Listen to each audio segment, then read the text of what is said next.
नमस्कार साथियों, स्वागत है एक बार फिर से Kumar Gaurav current affair class notes में। और आपका साथी, आपका सहयोगी आज आपके लिए पुनः से लेकर आया हूं करंट अफेयर की रिवीजन क्लास। और आज हम बात करेंगे 29 अक्टूबर 2022 के top most important current affair class notes पर। ये सारे के सारे नोट्स आपके कुमार गौरव सर के क्लास नोट्स हैं और इसके साथ साथ मैं आपको लल्लन टॉप क्वेश्चनों में बहुत सारे क्वेश्चन कराने वाला हूँ आज। तो क्लास काफ़ी ज़्यादा इंपॉर्टेंट है, ठीक है। और एक आप सभी को पता ही है, सर ने बताया था कि उनके कान के पास एक बम फट गया था। तो हम सभी भगवान से प्रे करेंगे कि जल्द से जल्द सर का जो कान है वो ठीक हो जाए। और जब ये खबर सुनी तो एकदम दिल सा बैठ गया, काफ़ी बुरा लगा ये जानकर, ठीक है। तो सभी साथी जो कुमार गौरव सर को देखते हैं और उनसे काफ़ी उन्हें प्रेरणा मिली है, जिस प्रकार से मुझे प्रेरणा मिली है, वो सभी आज भगवान से प्रे करें कि सर हमारे जल्दी से जल्दी ठीक हो जाए, ठीक है। पूरी क्लास को आप शिद्दत के साथ अंत तक अवश्य देखना, पूरा रिवीजन मैं आपको कराने वाला हूँ, बहुत बेहतरीन, ठीक है। शुरुआत करते हैं पहले क्वेश्चन से। और पहला क्वेश्चन है आपका, विश्व पोलियो दिवस कब मनाया जाता है? तो विश्व पोलियो दिवस, ये मैं क्वेश्चन करा चुका हूँ आपको, 24 अक्टूबर को मनाते हैं। और 24 अक्टूबर को ही आपको पता है यूएनओ डे मनाते हैं, क्योंकि 24 अक्टूबर 1945 में यूएनओ की स्थापना हुई थी। अब हम बात करते हैं पोलियो। तो पोलियो किससे होता है आपका? ये होता है वायरस से। किससे होता है मित्रों? वायरस से। और एक संक्रामक रोग है। लगातार दूषित पानी का प्रयोग करने से ये क्या करता है? पोलियो रोग होता है। और आप सभी को पता होना चाहिए, ये तंत्रिका तंत्र को प्रभावित करता है, जिससे शरीर के किसी भी अंग में क्या आ सकती है? अपंगता आ सकती है। या वो हाथ में आ सकती है, पैर में आ सकती है, उंगली में आ सकती है, मस्तिष्क में आ सकती है, किसी भी अंग में आ सकती है। क्योंकि हमारा जो सबसे बड़ा तंत्र है वो कौन सा है? आपका तंत्रिका तंत्र है। और जब वही प्रभावित होगा तो कहीं ना कहीं आपके शरीर में अपंगता जरूर आएगी, ठीक है। ये क्वेश्चन आपको याद रखना है। अब ये पोलियो दिवस मनाते क्यों हैं? तो एक व्यक्ति हैं जिनका नाम है जोनास साल्क। इनके द्वारा 1955 में इसकी वैक्सीन की खोज की गई थी और उनका बर्थडे होता है इसी दिन, इसीलिए इस दिवस को हम मनाते हैं। अब बात करें कि पोलियो भारत से मुक्त है या नहीं, तो जी हाँ, भारत पोलियो से मुक्त हो चुका है। सन 2014 में ये घोषणा हुई थी, ठीक है। और मलेरिया मुक्त जो पहला देश बना है वो आपका है चीन, ठीक है। ये बात आप लोग याद रखना, बहुत इंपॉर्टेंट बात है आपके लिए। चलिए, अब अक्टूबर दिवस की बात आई है, तो कुछ अक्टूबर माह के दिवस हैं आपके लिए। जैसे कि पहले आपके टीकाकरण से संबंधित एक क्वेश्चन है, मिशन इंद्रधनुष, ये टीकाकरण से संबंधित है। और कोविड का पहला टीका किसे लगाया गया था? तो मनीष कुमार को लगाया गया था। ये एम्स के आपके कौन थे? कर्मचारी थे। अब दिवसों की बात कर लेते हैं। तो 5 अक्टूबर को कौन सा दिवस मनाते हैं? आपका विश्व शिक्षक दिवस मनाते हैं, ठीक है। यहीं पर आपको बता दूं मैं कि 9 अक्टूबर को कौन सा दिवस मनाते हैं? विश्व डाक दिवस मनाते हैं। यहीं पर आपको याद रखना है 15 अक्टूबर को विश्व छात्र दिवस के रूप में, 11 अक्टूबर को अंतर्राष्ट्रीय बालिका दिवस, जबकि आपका राष्ट्रीय बालिका दिवस 24 जनवरी को मनाते हैं। यहीं पर आपको याद रखना है कि 16 अक्टूबर को विश्व खाद्य दिवस मनाते हैं, ठीक है। FAO की स्थापना हुई थी, जिसका हेडक्वार्टर कहाँ पर है? रोम, इटली में। आपसे पूछा है कि विश्व सांख्यिकी दिवस कब मनाया जाता है? तो ये आपका 20 अक्टूबर को मनाया जाता है, और जबकि राष्ट्रीय वाला 29 जून को मनाया जाता है। 21 अक्टूबर को राष्ट्रीय पुलिस स्मृति दिवस, और 23 अक्टूबर को अंतर्राष्ट्रीय हिम तेंदुआ दिवस, जबकि 24 अक्टूबर को पोलियो दिवस के रूप में मनाया जाता है। और 24 अक्टूबर को ही मैंने बताया आपको संयुक्त राष्ट्र दिवस यानी यूएनओ डे भी मनाया जाता है। 31 अक्टूबर को राष्ट्रीय एकता दिवस मनाया जाता है। तो इसी प्रकार से आपको पूरी वीडियो को अंत तक देखना है। बहुत अच्छे अच्छे क्वेश्चन आपके लिए लेकर आया हूं, जिससे कि आपका बेहतरीन सा एक रिवीजन हो सके, ठीक है। तो केवल और केवल पेशेंस के साथ वीडियो को अंत तक अवश्य देखना। अगर आपने वीडियो को टच कर दिया है तो आपका धर्म कर्तव्य है कि 15-20 मिनट में आप इस वीडियो को पूरा अवश्य देख कर जाएँ। अगला क्वेश्चन है आपका, क्वेश्चन नंबर 2 है मिस्टर इंडिया। मिस्टर इंडिया, ये वो वाले मिस्टर इंडिया नहीं है जो आपके अनिल कपूर थे, ठीक है। ये मिस्टर इंडिया एक खिताब है, और ये मिस्टर इंडिया बने हैं आपके विनीत शर्मा। कौन बने हैं? विनीत शर्मा। ये इंदौर मध्य प्रदेश के रहने वाले हैं, ठीक है। इनको मिस्टर इंडिया बनाया गया है। अब बात आई इंदौर की, तो इंदौर के फेमस क्या हैं? आपके पोहे। क्या फेमस है? पोहे। आप सभी लोग जानते हैं पोहे क्या होता है? जो जो जानते हैं कमेंट बॉक्स में जरूर बताना पोहे क्या होता है। देखता हूँ कितने साथी मेरे मध्य प्रदेश से जुड़े हुए हैं, ठीक है। एक खाने की डिश है एक। अब इंदौर पहली वाटर प्लस सिटी है आपकी, लगातार 5 साल तक सबसे स्वच्छ शहरों की लिस्ट में शामिल है। पहला डिजिटल एड्रेस जारी करने वाला भी आपका पहला शहर है। और सबसे बड़ा, एशिया का सबसे बड़ा बायो CNG प्लांट भी कहाँ पर बनेगा? आपका इंदौर में ही बनेगा, ठीक है। तो इंदौर आप सभी लोग पता है बहुत ही खूबसूरत और बहुत ही स्वच्छ शहर है आपका।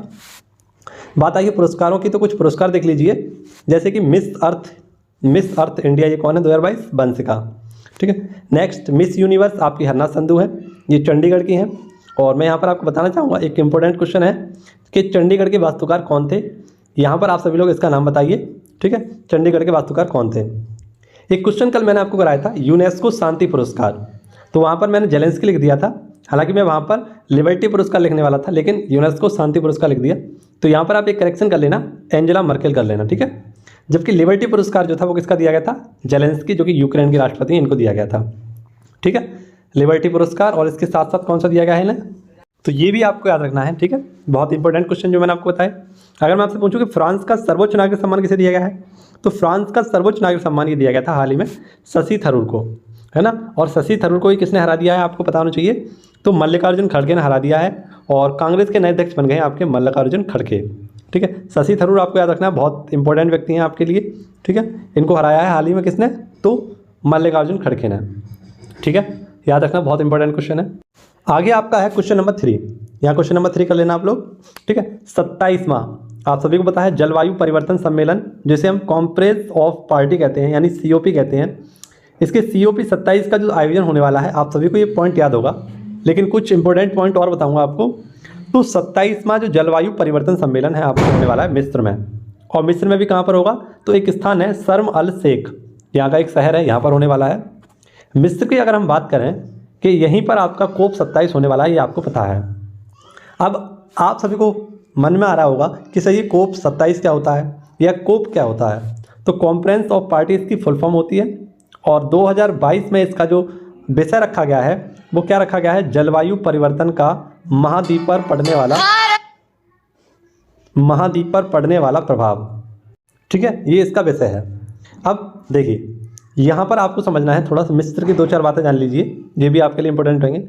मिस्र को इजिप्ट के नाम से जाना जाता है, इसकी राजधानी काहिरा है, और काहिरा में ही आपका 2 चीज़ याद रखनी है आपको। एक तो सुएज नहर के किनारे बसा हुआ है काहिरा, और यहीं पर एक आसवान शहर है, और इस आसवान शहर में ही आपका आसवान बांध भी है, जो कि नील नदी के बिल्कुल किनारे पर या बिल्कुल एंड पर बना हुआ है। ठीक है, नील नदी का वरदान किसे कहा जाता है, तो मिस्र को कहा जाता है। और विश्व की सबसे लंबी नदी जो है वो अपनी कौन सी है, नील नदी है। ठीक है, ये पॉइंट याद रखना, विश्व की सबसे लंबी नदी कौन सी है आपकी, नील नदी, और कहाँ पर बहती है, तो मिस्र में।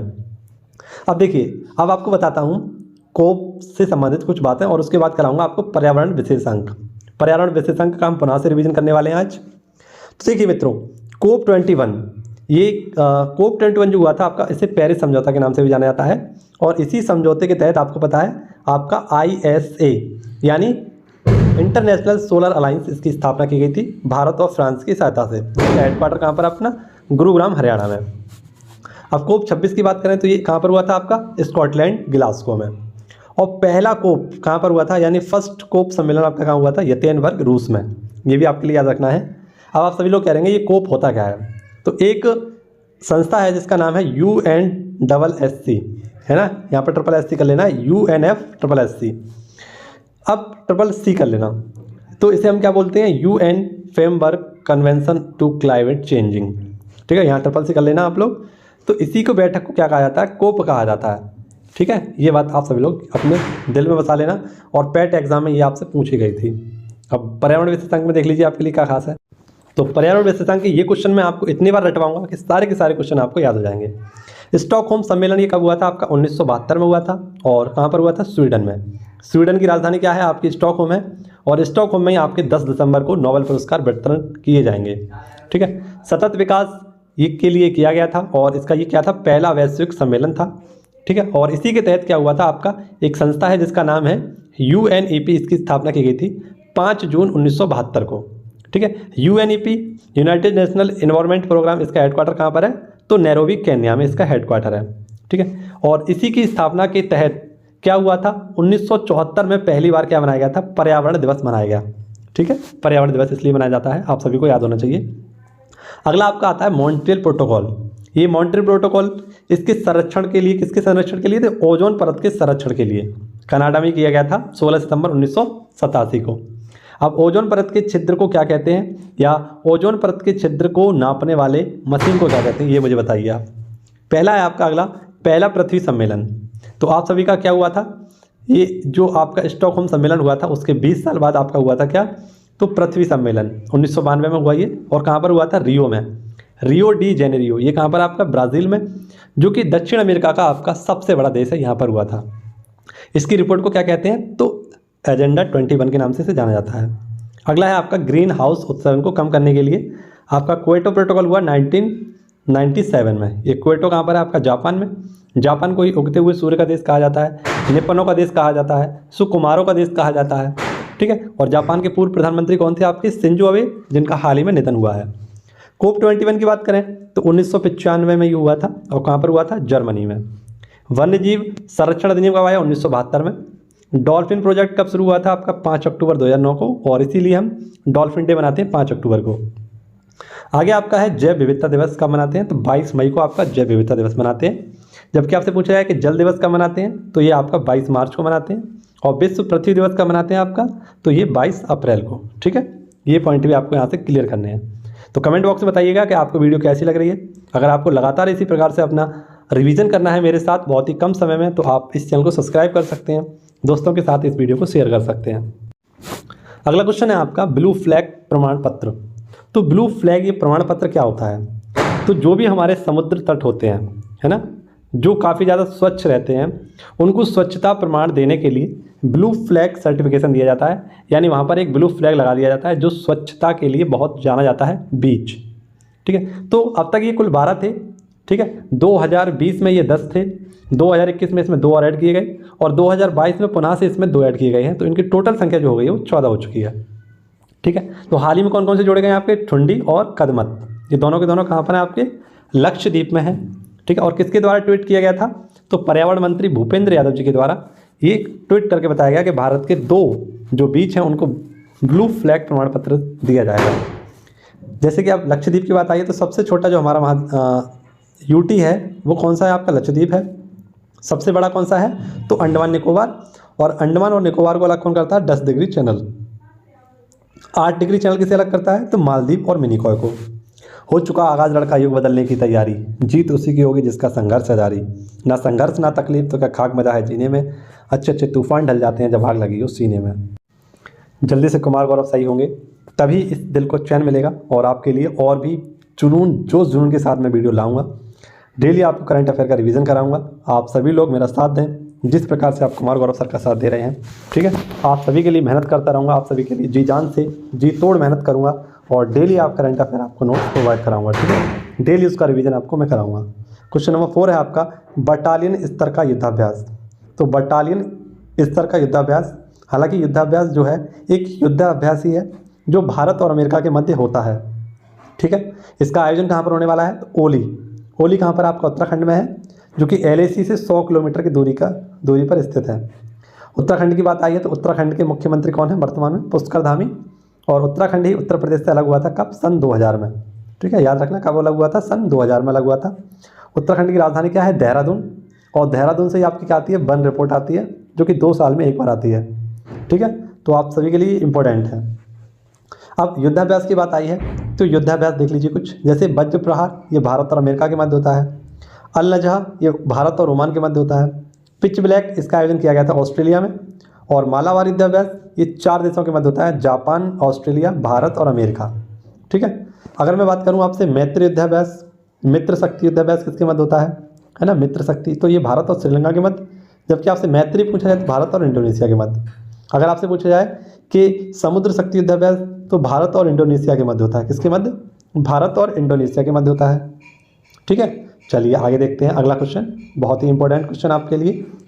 मैं भी सुभाष अभियान, कौन सा, मैं भी सुभाष अभियान। तो मैं भी सुभाष अभियान ये लेह लद्दाख से स्टार्ट किया गया है। क्यों किया जाएगा, तो और भी राज्य वहाँ से भी इसे स्टार्ट किया जाएगा, क्योंकि 2023 में, है ना, सुभाष चंद्र बोस जी की 125वीं जयंती मनाई जाएगी, ठीक है। सुभाष चंद्र बोस आप सभी लोग जानते हैं, इन्हीं के द्वारा 1938 में क्या किया गया था, तो आप सभी को पता होना चाहिए, हरिपुरा अधिवेशन की अध्यक्षता की गई थी।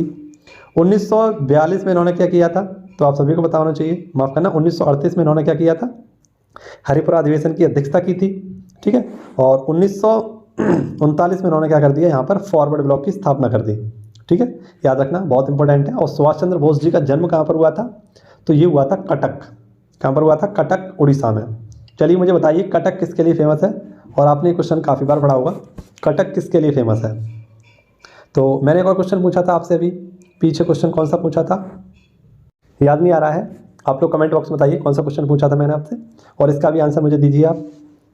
यहाँ के एक सांसद हैं, यहाँ पर एक ही सांसद हैं जिनका नाम है यांगजांग नामपामा, इनके द्वारा इसकी घोषणा की गई है। ठीक है, पराक्रम दिवस आप सभी को पता है सुभाष चंद्र बोस जी की जयंती पर मनाते हैं। अगर मैं आपसे पूछूं किसान दिवस किसकी जयंती पर मनाते हैं ये बताइए। अगर मैं पूछूं आपसे छात्र दिवस किसकी जयंती पर मनाते हैं। अगर मैं आपसे पूछूं अहिंसा दिवस किसकी जयंती पर मनाते हैं। ठीक है, अगर मैं आपसे पूछूं सुशासन दिवस किसकी जयंती पर मनाते हैं, सुशासन दिवस। ठीक है, अगर मैं आपसे पूछूं आपसे मित्रों कि आपका जो सद्भावना दिवस है ये किसके रूप में मनाते हैं, या सद्भावना दिवस, तो अहिंसा दिवस आपको पता होना चाहिए किसकी, महात्मा गांधी की जन्म दिवस मनाते हैं। किसान दिवस चौधरी चरण सिंह की जयंती पर मनाते हैं। छात्र दिवस आपका एपीजे अब्दुल कलाम जी की जयंती पर। सुशासन दिवस अटल बिहारी वाजपेयी जी के। और सद्भावना दिवस 20 अगस्त को मनाते हैं राजीव गांधी जी की जयंती पर। अब मुझे कमेंट बॉक्स में एक चीज़ बताइए कि राजीव जो गांधी हैं इनके समाधि स्थल को किस नाम से जाना जाता है। तब तक मैं आपको कुछ पॉइंट बताता हूँ। लोसर फेस्टिवल ये लद्दाख का है, हेमिस फेस्टिवल ये भी लद्दाख का है, और स्पुतनिक गस्टर ये भी आपका कहाँ पर है, लद्दाख का ही है। ठीक है,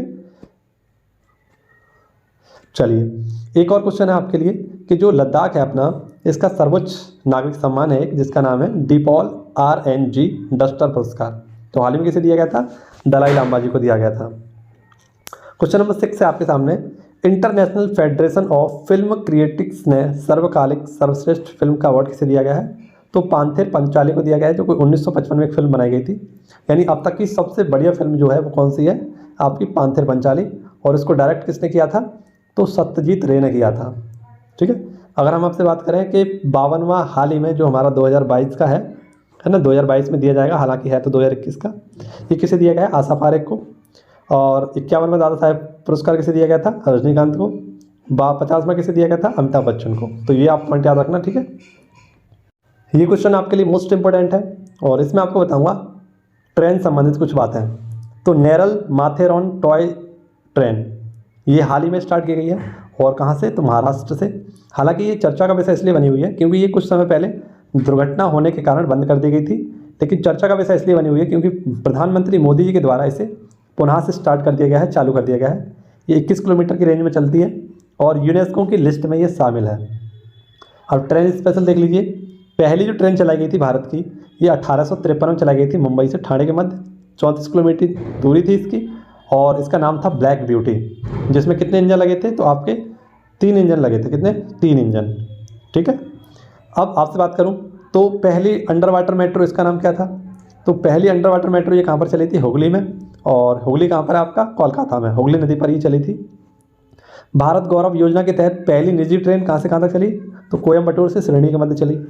होप एक्सप्रेस ये कैंसर रोगियों के लिए है, और कैंसर के रोग को क्या कहते हैं, ऑन्कोलॉजी, अध्ययन को क्या कहते हैं, ऑन्कोलॉजी। अगर हम बात करें कि पहली वंदे भारत ट्रेन ये दिल्ली और वाराणसी के मध्य चलाई गई। दूसरी वंदे भारत ट्रेन ये दिल्ली और कटरा के मध्य चलाई गई थी। रेल बजट को अलग किसके द्वारा किया गया था, विवेक देबरॉय समिति के द्वारा 2016 में अलग किया गया। जबकि रेल बजट और आम बजट का विलय किसमें किया गया था, एकवर्थ कमीशन के द्वारा 1924 में।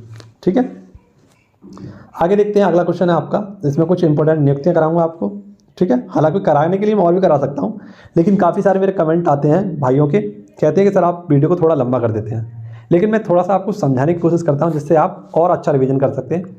अगर आप इस वीडियो को 2x पर देख लेंगे तब भी आपका बहुत अच्छा रिवीजन हो जाएगा।